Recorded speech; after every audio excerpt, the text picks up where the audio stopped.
Nasib AKP Supaiwarna yang tipu tukang bubur di Cirebon terancam 4 tahun penjara. Begini nasib dari AKP Supaiwarna yang terlibat kasus penipuan ratusan juta rupiah pada tukang bubur. Mantan Kapolsek di Cirebon, Jawa Barat tersebut awalnya menjanjikan pada seorang tukang bubur bernama Wahidin, anaknya bakal diterima jadi bintara Polri.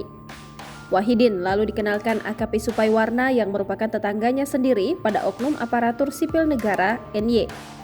AKP Supaiwarna lalu meminta Wahidin menyetorkan sejumlah uang beberapa kali kepada NY yang totalnya mencapai lebih dari 310 juta rupiah.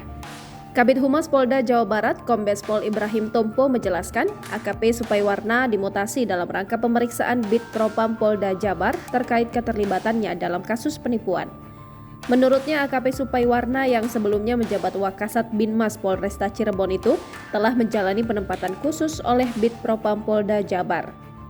Dalam kasus dugaan penipuan rekrutmen Polri itu, tersangka dikenakan pasal 372 dan pasal 378 KUHP, jungto pasal 56 dan pasal 55, dan diancam hukuman maksimal 4 tahun penjara. Ibrahim menambahkan proses pemeriksaan terhadap AKP Supaiwarna tetap berjalan sambil menunggu pemberkasan administrasinya untuk dilaksanakan sidang kode etik. Sebab AKP Supaiwarna masih tercatat sebagai anggota polisi aktif.